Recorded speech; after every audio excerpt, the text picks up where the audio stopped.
स्वागत है आप सभी का हमारे एजुकेशन डेवलपर गुरुजी चैनल में। और आज हम आपके लिए लेकर आए हैं टेंस, जो कि ट्रांसलेशन से रिलेटेड है और इसका जो है एक महत्वपूर्ण पार्ट होता है ट्रांसलेशन में। आप जो है बिना टेंस के आप ट्रांसलेट कर ही नहीं सकते, तो ये जो है आपके लिए बहुत ज़्यादा इम्पॉर्टेंट है। तो चलिए शुरू करते हैं। सबसे पहले टेंस का मीनिंग देख लेते हैं। टेंस का जो मीनिंग होता है वो काल और समय होता है। काल भी समय है और समय भी काल है। फिर ये टेंस शब्द कहाँ से लिया गया है? ये जो है लैटिन भाषा की टेम्पस से लिया गया है। टेंस जो है लैटिन भाषा की टेम्पस से लिया गया है, जिसका अर्थ है समय। लेकिन टाइम और टेंस दोनों ऐसे शब्द हैं जिनमें संबंध होते हुए भी अंतर है, यानी कि इनमें अंतर है। फिर है अंतर, देख लीजिए क्या है इनमें। टाइम जो है एक ग्रामेटिकल टर्म नहीं है, जबकि टेंस एक ग्रामेटिकल टर्म है। टाइम से दिनों, वर्षों, महीनों आदि का बोध होता है, लेकिन टेंस से दिनों, महीनों, वर्षों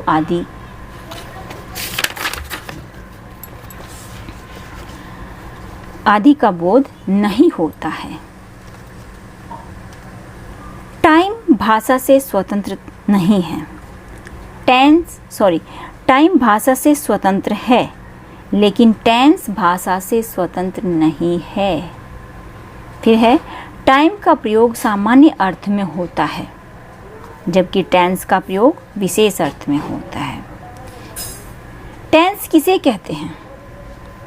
अब देख लीजिएगा कि टेंस किसको कहते हैं। कार्य के समय के अनुसार वर्ब के रूप में जो परिवर्तन होता है उसे टेंस कहते हैं। यानी कि जो समय के अनुसार वर्ब के रूप में परिवर्तन होता है उसे ही टेंस कहते हैं। वर्ब कितनी होती हैं? 3 हैं भाई, फर्स्ट, सेकंड और थर्ड। तो उनमें जो परिवर्तन होता है उसे टेंस कहते हैं। इंग्लिश में इसकी tense changes the form of the verb to express the time of an action. फिर आ जाता है आपका, अब ये टेंसेस कितने प्रकार के होते हैं? Kinds of tenses. ये हमारे 3 प्रकार के होते हैं। प्रेजेंट टेंस, जिसको हिंदी में वर्तमान काल कहते हैं। फिर है पास्ट टेंस, इसको भूतकाल कहा जाता है। फिर है फ्यूचर टेंस, जो कि भविष्यत काल यानी कि भविष्य में होने वाला है। फिर है प्रेजेंट टेंस। प्रेजेंट टेंस क्या है? प्रेजेंट टेंस किसी कार्य के वर्तमान समय में होने या करने, या हो रहा है, या हो चुका है, या हो गया है, एक लंबे समय से होता रहा है का बोध होता है, उसे प्रेजेंट टेंस कहते हैं। यानी कि इसमें जो है कार्य हो रहा है, या हो चुका है, या हो गया है, लंबे समय से होता रहा है, वही हमारा प्रेजेंट टेंस होता है। फिर है in other words an action which is done at the present time.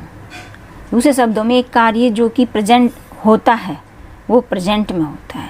फिर फॉर्म्स देख लीजिएगा आप इसकी जो फॉर्म्स हैं, प्रेजेंट टेंस, पास्ट टेंस व फ्यूचर टेंस, इन तीनों के 4 फॉर्म्स होते हैं।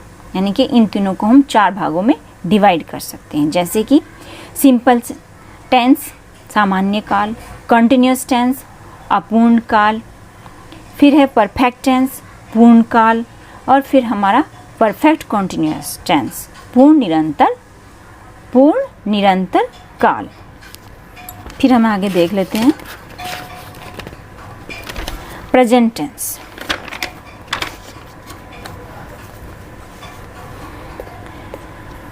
क्या है प्रेजेंट टेंस?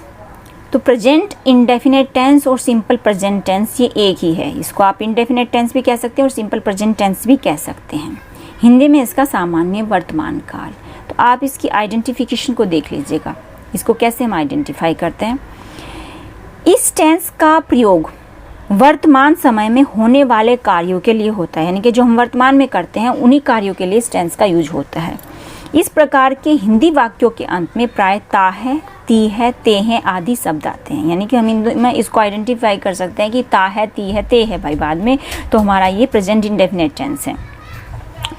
लेकिन अगर सेंटेंस अंग्रेजी में दिया गया हो तो इसको कैसे आइडेंटिफाई करेंगे? If the sentence is given in English, तो देख लीजिएगा इसको कैसे आइडेंटिफाई करना है हमको। सभी सिंगुलर नाउन्स के साथ वर्ब की फर्स्ट फॉर्म के अंत में एस या ई एस लगा होता है। यानी कि जो भी सिंगुलर नाउन्स हैं, ही, सी, दिस, दैट, जो भी है, उन सब के अंत में उन सब के साथ जो है वर्ब की फर्स्ट फॉर्म के अंत में एस या ई एस लगा होता है। जैसे वह दिल्ली में रहती है, सी लिव्स इन दिल्ली। सी जो है सिंगुलर है और लिव्स में जो है एस लगा हुआ है। सी लिव्स इन दिल्ली, यानी कि ये प्रेजेंट इंडेफिनिट टेंस है। फिर है आई, वी, यू, वह सभी प्लूरल नाउन्स के साथ केवल वर्ब की फर्स्ट फॉर्म ही आती है। यानी कि जितने भी हमारे प्लूरल नाउन हैं उसमें हमारा आई भी है, तो उन सब के साथ वर्ब की फर्स्ट फॉर्म ही आती है। जैसे मैं दिल्ली में रहता हूँ, आई लिव इन दिल्ली, मैं दिल्ली में रहता हूँ। आई के साथ लिव आ गया। अगर यू होता तुम दिल्ली में रहते हो, यू लिव इन दिल्ली हो जाता। इसमें हेल्पिंग वर्ब कौन कौन सी हैं? तो इसमें जो हमारी हेल्पिंग वर्ब है डू और डज हैं। डू जो है प्लूरल के लिए आती है और डज सिंगुलर के लिए आती है। फिर है प्रेजेंट टेंस कहाँ पर प्रयोग किया जाता है? ये बहुत इम्पॉर्टेंट है कि प्रेजेंट टेंस का यूज़ कहाँ पर होता है। तो इसका यूज़ है to express a habitual action. एक जो हैबिचुअल एक्शन है उसके लिए इसका यूज़ होता है, यानी कि आदत प्रकट करने वाले कार्य के लिए। जैसे ही ड्रिंक्स टी एवरी मॉर्निंग, वह प्रत्येक सुबह चाय पीते हैं, यानी कि वह हर रोज़ चाय पीते हैं, हर सुबह चाय पीते हैं, तो उनकी एक आदत हो गई। फिर है टू एक्सप्रेस रेगुलर और रिपीटेड एक्शन, यानी कि जो नियमित और बार बार किया जाने वाला कार्य है उसके लिए भी इसका यूज होता है। एग्जाम्पल है इसका, ही always comes here on Sunday, यानी कि वह हर संडे को यहाँ पर आते हैं, हमेशा या सदैव वह संडे को यहाँ आते हैं। फिर है टाइम एक्सप्रेसिंग एडवर्ब्स। ये कुछ टाइम एक्सप्रेसिंग एडवर्ब्स हैं, जैसे कि समय सूचक, इनको बोलते हैं समय सूचक क्रिया विशेषण। देख लीजिएगा इनको, जैसे always, often, sometimes, generally, usually, occasionally, rarely, seldom, never, hardly, scarcely, habitually, daily, every day, every night, every morning, every evening, every week, every month,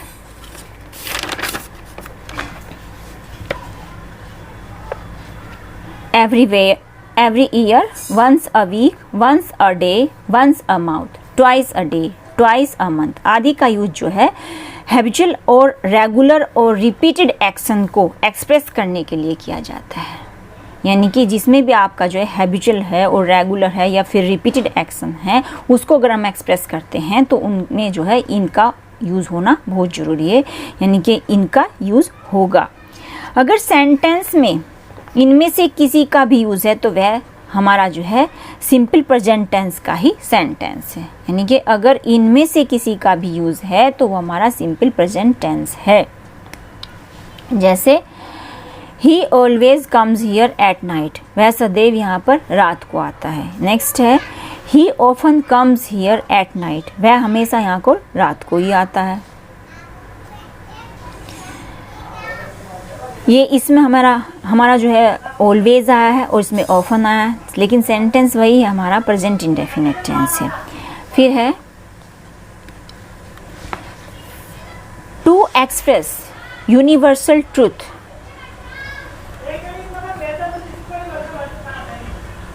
principal and permanent activities. ये जो है नैसर्गिक सत्य, सिद्धांत और स्थायी कार्य, व्यापार या क्रियाकलाप को व्यक्त करने के लिए भी इसका यूज़ किया जाता है। जैसे the sun rises in the east, सूर्य जो है पूरब में उगता है। ये सत्य बात है, वही ना यूनिवर्सल ट्रूथ है कि सूर्य जो है पूरब में ही उगता है, तो इसके लिए भी हम प्रेजेंट इंडेफिनिट टेंस का यूज़ करेंगे। फिर है हनी इज स्वीट, शहद मीठा होता है। ये भी सही है कि भाई शहद जो है मीठा ही होता है। फिर है टू एक्सप्रेस पोजीशन, पोजीशन को व्यक्त करने के लिए, यानी कि अधिकार को व्यक्त करने के लिए भी हमारा जो है प्रेजेंट इंडेफिनिट टेंस ही होता है। जैसे आई हैव अ कार, मेरे पास एक कार है। This pen belongs to me, यह पेन मेरा है। तो इसमें जो है आपका प्रेजेंट इंडेफिनिट टेंस ही होगा। नेक्स्ट है to express mental activity, emotions and feelings. मानसिक क्रियाकलाप, भावनाओं और अनुभवों को व्यक्त करने के लिए भी हमारा जो है प्रेजेंट इंडेफिनिट टेंस ही यूज किया जाता है।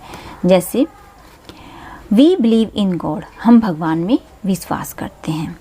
ही अंडरस्टैंड्स माई प्रॉब्लम्स, वह मेरी समस्या को समझता है।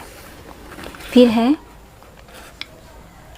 To express a future fixed programme, जो फ्यूचर में जो है हमारा प्रोग्राम कोई फिक्स्ड रहता है या प्लान फिक्स्ड रहता है उसको व्यक्त करने के लिए, यानी कि भविष्य में सुनियोजित कार्यक्रम और योजना को व्यक्त करने के लिए भी हमारा जो है प्रेजेंट इंडेफिनिट टेंस ही यूज़ किया जाता है। फिर आपका इसमें फ्यूचर टाइम का बोध होता है। जैसे द कॉलेज रीओपन्स इन अक्टूबर, कि कॉलेज पुनः अक्टूबर में खुलेगा। इसमें एस आया लेकिन यहाँ पर गा, तो इसमें फ्यूचर टेंस का बोध होता है, यानी कि द कॉलेज रीओपन्स इन अक्टूबर। इस तरह के वाक्यों में नोट में देख लीजिएगा, इस तरह के वाक्यों में फ्यूचर टाइम एक्सप्रेसिंग एडवर्ब्स जैसे tomorrow, next day, next night, next month, next year, next week, in January, in March, on Monday, on Tuesday, etcetera etcetera etcetera का प्रयोग निश्चित रूप से रहता है। फिर है टू एक्सप्रेस ऑथर्स स्टेटमेंट, अगर किसी ऑथर का कोई स्टेटमेंट दिया गया है तो वो भी हमारा प्रेजेंट इंडेफिनिट टेंस में ही होगा। जैसे कि कीट says a thing of beauty is a joy for ever, कीट कहता है ए थिंग ऑफ ब्यूटी, यानी कि सुंदरता की एक वस्तु is a joy for ever, सदैव के लिए एक आनंद देने वाली होती है या आनंददायक होती है। फिर है इन एक्सक्लेमेटरी सेंटेंसेस, यानी कि एक्सक्लेमेटरी सेंटेंसेस में beginning with here and there, जो हेयर और देयर से शुरू होते हैं। To express what is actually taking, to express व्यक्त करने के लिए कि व्हाट इज एक्चुअली की वास्तव में taking place in the present, कि वास्तव में वो प्रेजेंट में क्या हो रहा है। यानी कि यह एक्सक्लेमेटरी सेंटेंसेस में जो हेयर और देयर से शुरू होते हैं यह व्यक्त करने के लिए यूज होता है कि वर्तमान समय में क्या हो रहा है। जैसे हेयर कम्स द बस, बस आ गई, या लो बस आ गई, या बस आती है, लेकिन एक्सक्लेमेटरी सेंटेंसेस में इसका यूज़ है कि लो बस आ गई, लो बस आ गई। तो इस तरह से भी हमारा जो है इंडेफिनिट टेंस यूज़ होता है। नंबर 8 है टू एक्सप्रेस आंखों देखा रिसेंट ब्रॉडकास्ट, यानी कि आंखों देखे हाल का प्रसारण जो रिसेंट ब्रॉडकास्ट है, अभी हाल ही में मैच, नाटक, फिल्म, रेडियो या टीवी के द्वारा करने के लिए भी हम जो है किसका यूज़ करते हैं, प्रेजेंट इंडेफिनिट टेंस का, यानी कि आंखों देखे हाल का वर्णन भी हम प्रेजेंट इंडेफिनिट टेंस में ही करते हैं। जैसे कि in this film my elder brother plays the role of Dasharath, इस फिल्म में मेरे बड़े भाई ने दशरथ का रोल किया है, यहाँ पर या कर रहा है। इस फिल्म में मेरा बड़ा भाई दशरथ का रोल कर रहा है या करता है, तो इसमें जो है हमारा प्रेजेंट इंडेफिनिट टेंस आ जाएगा। यहाँ पर देखिए, यहाँ पर हिंदी में कर रहा है आया है क्योंकि ब्रॉडकास्ट कमेंट्रीज में प्रेजेंट कंटिन्यूस के बजाय हम सिंपल प्रेजेंट का ही यूज़ करते हैं, इसलिए यहाँ पर कर रहा है आया है। नेक्स्ट है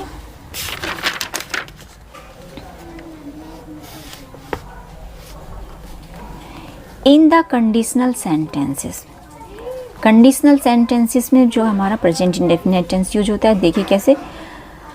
कंडीशनल सेंटेंसेस में दो क्लोजेस का यूज होता है। दो क्लोजेस कौन कौन सी हैं भाई, एक प्रिंसिपल क्लोज है और दूसरी हमारी सबऑर्डिनेट क्लोज होती हैं। तो जो सबऑर्डिनेट क्लोज है वो if when, before, after, till, until, unless, as soon as, in case से स्टार्ट होते हैं के साथ सिंगुलर प्रेजेंट टेंस का यूज होता है। अगर हमारी सबऑर्डिनेट क्लोज इनसे शुरू होती है तो उनके साथ हमारा सिंपल प्रेजेंट टेंस का यूज होता है। वो प्रिंसिपल क्लोज के साथ सिंपल फ्यूचर टेंस का यूज होता है। जो हमारी प्रिंसिपल क्लोज है उसके साथ हमारा सिंपल फ्यूचर टेंस का यूज होता है। जैसे if you run fast you will win the race, यदि तुम तेज दौड़ोगे तो तुम रेस जीत जाओगे। तो इसमें दो क्लोजेज हैं। नंबर 1 है इफ़ यू रन फास्ट, तो ये हमारी सबऑर्डिनेट क्लोज है और ये सिंपल प्रेजेंट टेंस में बनती है और इसकी स्ट्रक्चर होगी subject plus V first, verb की फर्स्ट फॉर्म एंड ऑब्जेक्टिव। फिर है हमारी प्रिंसिपल क्लोज है, तो you will win the race, तुम रेस में जीतोगे। ये प्रिंसिपल क्लोज है और ये सिंपल फ्यूचर टेंस में बनेगी, यानी कि सब्जेक्ट प्लस विल और प्लस जो है वर्ब की फर्स्ट फॉर्म और ऑब्जेक्ट। ये देखिएगा स्ट्रक्चर है subject plus shall, will plus verb plus object. इस तरह से हमारी जो है प्रिंसिपल क्लोज बनेगी फ्यूचर टेंस में। फिर है this tense can be used for the titles of newspapers. यह जो टेंस है न्यूज़पेपर्स के शीर्षकों में या टाइटल्स में इस टेंस का यूज किया जा सकता है कैन बी यूज्ड। जैसे कि India wins the final, Bharat ने फाइनल को जीत लिया। यहाँ पर विंस आया तो ये प्रेजेंट इंडेफिनिट टेंस है। तो ये इम्पोर्टेंट बात है आपके लिए, इसको जानना। नेक्स्ट है for the past events of history. ये जो हमारी हिस्ट्री की पास्ट इवेंट्स हैं इनके लिए। हिस्ट्री की पास्ट इवेंट्स में क्या है, हिस्ट्री के पार्ट इवेंट्स को जीवंत या ताज़ा बनाकर दिखाने के लिए सिंपल प्रेजेंट टेंस का यूज होता है। जैसे at last, Ram kills Ravan, और अंत में राम ने रावण को मार दिया। राम ने जो है अंत में रावण को मार दिया। और आज के लिए हम इतना ही, और नेक्स्ट वीडियो में हम इसकी स्ट्रक्चर के और रूल्स के बारे में डिस्कस करेंगे। Thanks for watching this video.